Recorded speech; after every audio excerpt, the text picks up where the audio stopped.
First, live, local. This is Fox 12 Now. Hello everyone, welcome back to Fox 12 Now. I'm Greg Nibbler. Thanks for being here. We are live streaming from the Fox 12 Oregon newsroom, which is something we do every weekday. We start at 1 o'clock, we go till 4 o'clock. We cover a wide range of topics. So whether you're watching this as a standalone video or watching the live stream, either way, thanks for being here. Right now, though, we're going to play a segment where I had a guest, well, two guests, join me here in studio yesterday, and we're airing this for the first time. And that is because I spoke to Mason from Daxbot. Daxbot is a robotics company based out of Philomath, Oregon. Created there, as from what I understand, family run, and a lot of people employed down there on top of that for these different robotics that they create. One of those being a security robot, and we had one of those Daxbots here in studio named Billy. You'll meet Billy here in just a second. And they also do other things with their robotics as well. So we get into that and talk about how this works. Of note, this particular type of robot has just been deployed at the Salem Center Mall. So if you're going to that mall there in Salem, you will probably see one of these Daxbots around there. And we wanted to find out more about how this works. Clearly, we're going to be seeing robotics more and more in public spaces like this. So we want to know what we should know. If you encounter one, how does it work? What is it going to be doing? Those kinds of things. And so Mason was able to talk to us about that. So let's just jump right into it here. Here is our segment on Daxbot. And here we are. Yes, I'm Greg here with Mason and our special guest right here. Mason, could you introduce who we have right here? Yeah, this is Billy, one of our Daxbots. Daxbot, so Billy, we will address Billy by his name. And Billy's acknowledging right away. Okay, I want to get into talking about Billy quite a bit. Can you tell us about Daxbot? Yeah, so Daxbot is a robotics company over in Philomath, Oregon, started by a couple brothers who have a few other businesses in the area. Basically, our founder, Joseph Sullivan, wanted to create a altruistic and good robot, something that people enjoyed being around. And so we came up with something that was cute, fun, great for public spaces, and that was Dax. I mean, I do have to say, just since you've already been here in the studio, people have mentioned Wally, people have mentioned Johnny Five, you know, so he does have that kind of appearance. Yeah, we get those a lot, and it kind of matches up with people's idea of memories of robots that were fun to interact with and enjoy. Yeah, and so, so you mentioned altruistic robot. Okay, so tell me about Dax here. What are some of the main purposes for Dax? Yeah, so... or Billy, excuse me, Billy. Yeah, Billy specifically. Billy's our security robot, so he's one of our security models. There's actually two. We also do sidewalk assessment for ADA compliance. We have a big project in the city of Irvine, California, where robots scan sidewalks for accessibility for people with disabilities, wheelchairs, things like that. So the other, like we have here today, is security. So we wanted something that was going to keep people safe and also take people out of harm's way. So the robot here, he patrols private property. So things like abandoned lots, or in this case, the Salem Mall. He goes out into the way where a security guard might be, but if anything happens, it's a robot. He's okay, and we can fix him. So at the end of the day, now talking about security side of things, like what kind of security would Billy be running? Yeah. I mean, naturally I go to RoboCop or Comply or something like that. I don't think that's quite so intimidating. No, he's no RoboCop, and the idea behind Daxbot as a security robot is that security mostly comes from creating a presence. And so Dax is nonviolent, and one of the best things about him is that he's friendly. He can't be agitated or scared, right? And so anything that happens to him, he really takes it in stride, and he responds positively. Okay, so what would be a situation that Dax could encounter? Well, so the robots are monitored 24/7. Okay. So our operators are in Philomath, Oregon. They're watching the video feeds of any robot that's out patrolling. And anytime the robot identifies a person, that human operator that's sitting there checks in on it, right? It might be a kid, and then the robot gets to smile and have a pleasant interaction. It might be somebody who's just passing through, or it might be somebody, like smashing a window in a mall, at which point you have somebody there who's, one, creating a presence and deterring most of that in the first place. But then you have somebody who's at a safe distance and able to make a phone call to the people that needed to actually respond to that safely. So that they get to go out with the information they need to respond to it safely. So is does Billy operate autonomously at all, or is like consistently controlled by somebody in Philomath? Yeah, so they're semi-autonomous. So when they're moving around in their patrols, they're autonomous. They're driving them back on predetermined routes via GPS, and then they're monitored by operators. So one operator might be watching 12 or so robots at a time.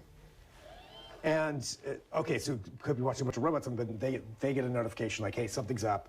Here's what's going on, and then they log in and then interact. Yep. So imagine like a heist movie where a security guard's watching his dozen monitors, and each of those monitors just happens to be a moving robot. And so anytime it sees somebody, the monitor flashes and gives an alert, like just basically says, there's a person in view, which draws the operator's attention to it, just verify what's going on, have a pleasant interaction, ignore it, whatever needs to happen based on what's going on. What are some of the capabilities of Billy? Like say I'm at the Salem Mall or somewhere else where one of the Dax robots is being deployed, or Daxbot, what would the interaction be like? Yeah. Honestly, most interactions are very positive. What we have happen is He's looking at me now. a lot of kids will come up and say hi, give them hugs, things like that. So if you see the robot in the mall, typically what we'll do is he's not going to approach people just because we don't want to have anybody be frightened, right? It feels cautious to be approached. Right. But if somebody approaches the robot, he'll smile, he'll change his eye expressions to be happy, or he'll give little hard eyes. He'll make noises and just try to have a pleasant interaction. But the way that security is provided in the mall is that he's got a physical presence, right? So anybody who's walking through the mall thinking of something that they shouldn't do sees a robot that goes, no, that thing looks at me. It can see me. I can see its eyes looking at me. It interacted with me a minute ago. I should take my business somewhere else. Right.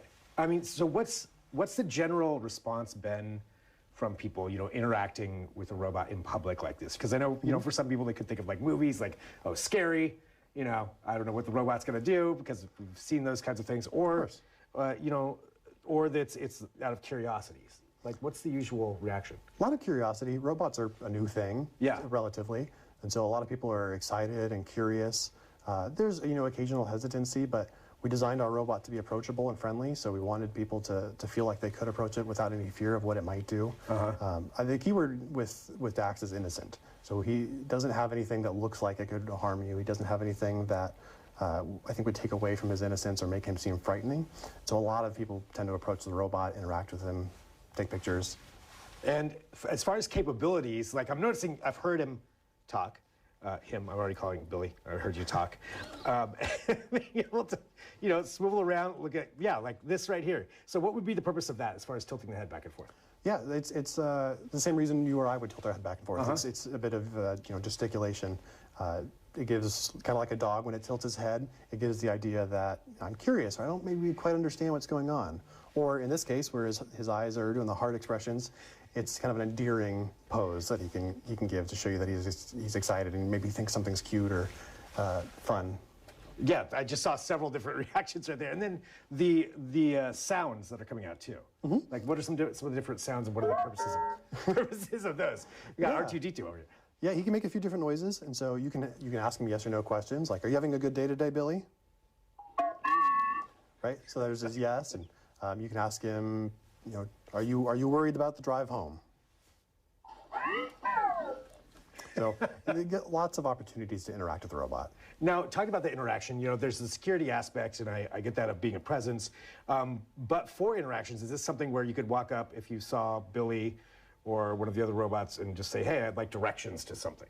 Is that something where Billy would interact? There's a lot of capability for interaction, even with just the beeps and the boops and the head movements and the eye expressions. We've had operators play a whole game of Simon Says with somebody using a robot. But yeah, absolutely, like, hey, can you show me where the Cinnabon is? And the robot can nod and smile and start driving towards it. Wow. Looking back to make sure you're following. So actually get directions like when you're in the mall walking around. Now the treads I'm noticing too, like, is this like all terrain? Is weather any kind of an impedance for something like this? Yes to the all-terrain. Weather hasn't been an issue. So we're made here in Oregon. We're a local Oregon company. So we're used to the rain. So that was one of the first things we had to make sure our robot could withstand. But yeah, tracks are great for snow, ice, gravel, dirt, had them in the grass occasionally.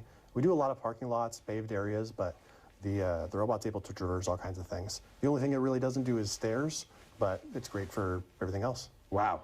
I mean, that's pretty amazing. I mean, we'll see. It looks, Billy, you look very sturdy. How much does Billy weigh?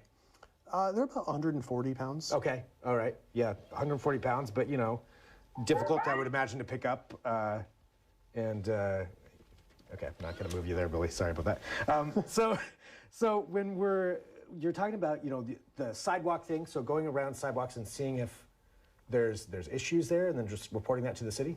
Yeah, so that's a kind of a different vertical from what our security robots are. Okay, gotcha. And so the sidewalk assessment robots look a little bit different. Most of the same structure you see here. Maybe they don't have the lights or the flashlights or the security sticker on it. Gotcha. But they're outfitted with different measuring tools, so lasers, internal inclinometers, and things that can measure sidewalk width, depth, cracks, uplifts, things that make it difficult for people with disabilities to traverse them.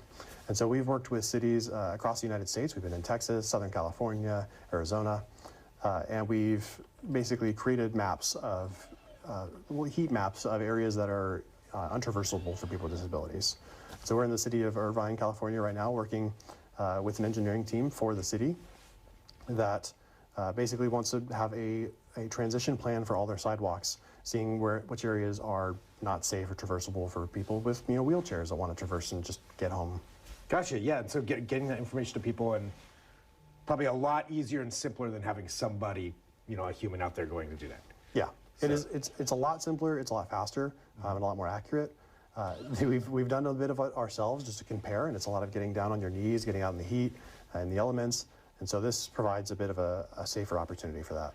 Now, when we're talking about the security side of things, you know, just to ask this question, because I'm sure there's somebody out there is like, is this going to be the future of all security? Is this replacing humans in the workplace? Yeah. What are your thoughts on that? That's the common question. As soon as there's a robot in the world, is it going to replace humans? And the answer is no.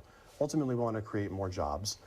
But what we want to do with Daxbot is jobs that are dirty, dull, or dangerous.